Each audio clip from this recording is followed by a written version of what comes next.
डरो मत, एक नया युग आ रहा है। एक जान के अंदर दूसरी जान। নমস্কাৰ বন্ধুসকল, পুনৰবাৰ মোৰ অন্য এটি ভিডিঅ'লৈ আপোনালোকক স্বাগতম জনাইছো। আজি মই আপোনালোকৰ মাজত আলোচনা কৰিবলৈ লৈ আহিছো সমগ্ৰ ভাৰতবৰ্ষত বহুলভাৱে চৰ্চিত এখন কথাছবিৰ নাম, সেয়া হৈছে কল্কি। আৰু এই কল্কিৰ দুটা ট্ৰেইলাৰ ইতিমধ্যে ছচিয়েল মিডিয়াত ৰিলিজ কৰি দিয়া হৈছে। আৰু এই ট্ৰেইলাৰ দুটি চাই কথাছবিখন কেনেকুৱা হ'ব সেই বিষয়ে অকণমান আপোনালোকৰ লগত আলোচনা কৰিব বিচাৰিছো।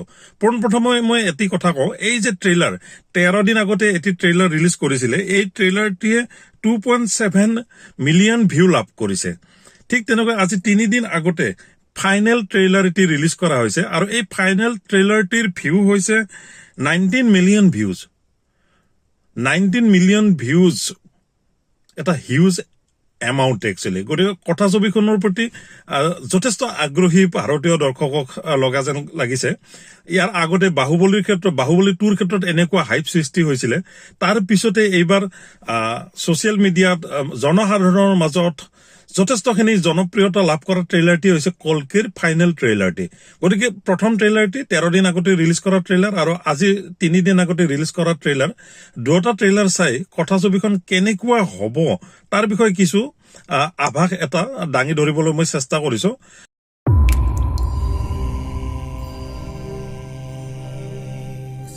अब समय उन्हें खोजने का है कि भगवान के अंदर पूरी सृष्टि होती है।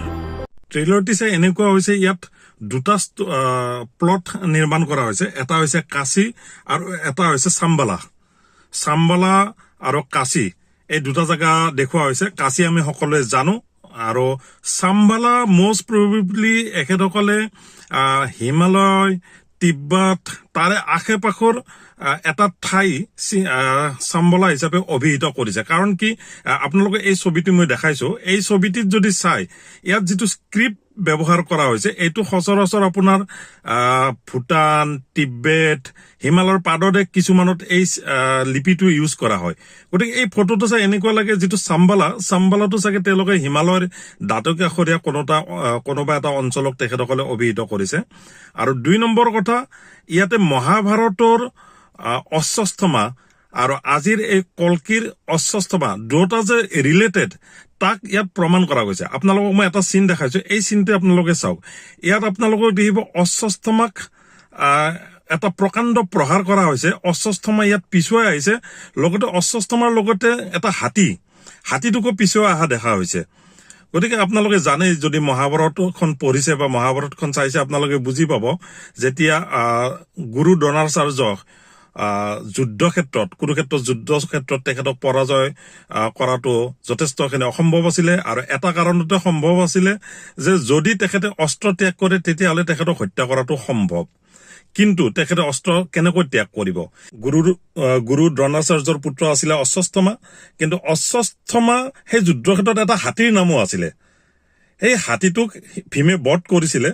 বধ কৰাৰ পিছত যেতিয়া গুৰু দ্ৰোণাচাৰ্য বিশ্বাস কৰা নাছিলে, তেখেতে যুধিষ্ঠিৰক সুধিছিলে আৰু যুধিষ্ঠিৰে কৈছিলে, তেখেত সত্যবাদী আছিলে, তেখেতে কৈছিলে হয় অশ্বস্থমা হত্যা কৰা হ'ল, কিন্তু অশ্বস্থমা হাতীটোকে হত্যা কৰা হ'ল। কিন্তু গুৰু দ্ৰোণাচাৰ্যই তেতিয়া কিন্তু হাতীটোকে হত্যা কৰা হ'ল শব্দটো শুনা নাপালে। কাৰণ কিয় শুনা নাপালে, সেই সময়তে আমাৰ কৃষ্ণই শংখধ্বনি বজাই দিছিলে আৰু শংখধ্বনিৰ শব্দৰ বাবে গুৰু দ্ৰোণাচাৰ্যই সেই বাক্যটি নুশুনিলে। তেখেতে ভাবিলে তেখেতৰ পুত্ৰ অশ্বস্থমাক ইতিমধ্যে হত্যা কৰা হৈছে, তেখেত নিহত হৈছে, সেয়ে তেখেতে শোকত ভাগি পৰিছিলে আৰু দ্ৰুপদে তেখেতক হত্যা কৰিছিলে। গতিকে সেই গোটেই চিনটোৱে এই কল্কি কথাছবিখনত ৰিক্ৰিয়েট কৰা যেন অনুভৱ হৈছে। আপোনালোকে মই এই যিখিনি চিন দিছে এইখিনি আপুনি চাওক।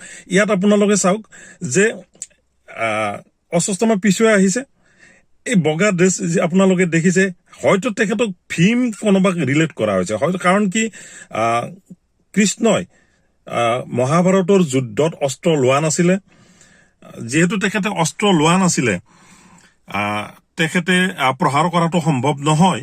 গতিকে মই ভাবো ইয়াত চাগে ভীম যথেষ্টখিনি শক্তিশালী আছিলে গতিকে ইয়াত ভীমক চাগে আনা হৈছে যেনেকৈ অশ্বস্থমা বধ ইয়াত ৰিক্ৰিয়েশ্যন কৰা হৈছে ঠিক তেনেকৈ উত্তৰাৰ গৰ্ভত থকা সন্তানটিক অশ্বস্থমাই ব্ৰহ্মাস্ত্ৰ প্ৰয়োগ কৰি যে ধ্বংস কৰি দিছিলে উত্তৰাৰ গৰ্ভ সেই কাহিনীটো কৰবাত নকৰবাত ইয়াত ৰিক্ৰিয়েশ্যন কৰা যেন অনুভৱ হৈছে মহাভাৰতত ব্ৰহ্মাস্ত্ৰ প্ৰয়োগ কৰি উত্তৰাৰ গৰ্ভ ধ্বংস কৰা হৈছিলে আৰু যিটো কল্কি কথাছবিখনত উত্তৰাক এটা দৈবিক শক্তিয়ে ধ্বংস কৰা দেখুওৱা হৈছে গৰ্ভটি দেখুওৱা হৈছে দুটা চিন মই আপোনাক ইয়াত নেক্সট টু নেক্সট দি দিছো দুটা চিন চালে আপোনালোকে অনুভৱ কৰিব পাৰিব যে মোৰ ধাৰণাটি কৰবাত সত্য যেন লাগে किंतु ये जाएगा फिर भी पांडवों की ओर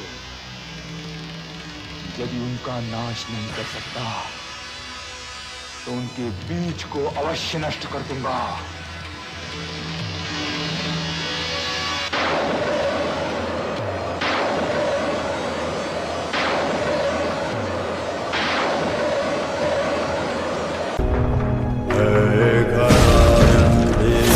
ইয়াত যে যিটো কল্কি কথাছবিৰ কাহিনী ভাগ যে মহাভাৰতৰ যিটো ষ্টৰী যিটো মহাভাৰতৰ যিটো যুগ সেই ষ্টৰীটোৰ লগত যে এইটো ষ্টৰী ৰিলেটেড কৰা হৈছে এইটো ধ্ৰুৱ সত্য বুলিয়ে মই বিশ্বাস কৰিব বিচাৰিছো কিয়নো মই আপোনাক প্ৰমাণ কৰি দিলো যে উত্তৰাৰ গৰ্ভৰ পৰা অশ্বস্থমা ভীম গোটেইখিনি ইয়াত কৰবাত নকৰবাত চিনকেইটা ৰিক্ৰিয়েশ্যন কৰা হৈছে যেন মোৰ অনুভৱ হৈছে ইয়াৰ উপৰঞ্চি আহিল যিটো ট্ৰেইলাৰখনত দেখুওৱা হৈছে ইয়াত আপোনাৰ ট্ৰেইলাৰটো চাই এনেকুৱা লাগিছে ইয়াত যিটো মেইন ষ্টৰী হ'ব ষ্টৰীটো কিন্তু এতিয়ালৈকে ৰিভিল কৰা নাই ষ্টৰীটো কোনেও নাজানে জাষ্ট ইয়াত গ্ৰাফিক্স কেমেৰা চাউণ্ড এইখিনিকে গুৰুত্ব দি এই গোটেই ট্ৰেইলাৰটো ৰিলিজ কৰা হৈছে এই কথাছবিখনত অভিনয় কৰিছে অমিতাভ বচ্চন কামাল হুছেইন প্ৰভাস দীপিকা পাডুকন গোটেইখিনি নপুৰণি অভিনেতা ইয়াত অভিনয় কৰিছে তাৰ ভিতৰত এই চাৰিজন যি অভিনেতাৰ নাম ক'লো এওঁলোক বাঘা বাঘা শিল্পী একচুৱেলি গতিকে